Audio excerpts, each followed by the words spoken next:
भक्तांसाठी आनंदाची बातमी. आषाढी वारीचं वेळापत्रक आलंय. माऊलींच्या पालखीचं प्रस्थान कधी? तर ऐका डे टू डे आषाढी वारी. हरिनामाचा जयघोष करत पालखी सोहळा पंढरपूरकडे जाणार आहे. 26 जून रोजी पालखी सोहळा हा लोणंदला मुक्कामी असेल. कुठले आमंत्रण नाही किंवा निमंत्रण नाही. जून महिना आला की महाराष्ट्रातील तमाम वारकरी विठ्ठल भक्तांना ओढ लागते ती पंढरपूरच्या वारीची. याच पंढरपूरच्या पायी वारीच्या सोहळ्याचे वेळापत्रक नुकतेच जाहीर झाले आहे. 18 जून रोजी संत तुकाराम महाराजांच्या तर 19 जून रोजी श्री संत ज्ञानेश्वर महाराजांच्या पालख्यांचे देहू आणि आळंदी येथून पंढरपूरकडे प्रस्थान आहे. एकूण 18 दिवसांच्या या प्रवासात गोल रिंगण, उभे रिंगण असे वारकरी खेळ आनंदाने खेळतात.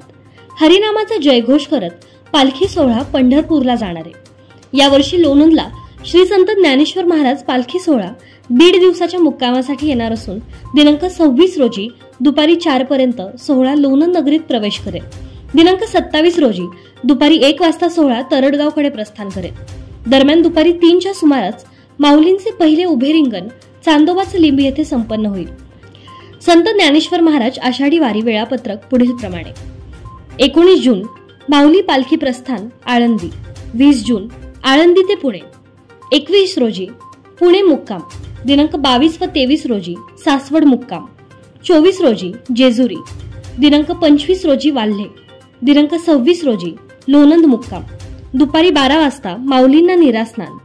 27 रोजी दुपारी 1 वाजता तरडगावकडे प्रस्थान. 3 वाजता चांदोबाचं लिंब येथे पहिले उभे रिंगण. सायंकाळी तरडगाव मुक्कामी.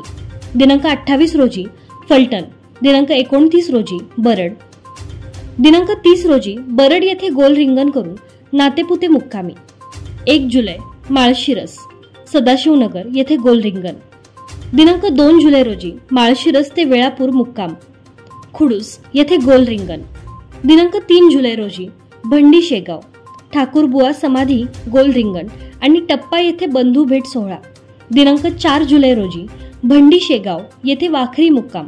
बाजीराव विहीर येथे उभे रिंगण. दिनांक 5 जुलै रोजी वाखरी ते पंढरपूर प्रवास व पौर्णिमेपर्यंत पंढरपूर मुक्काम. वाखरी येथे गोल रिंगण. दिनांक 6 जुलै रोजी देवशयनी आषाढी एकादशी.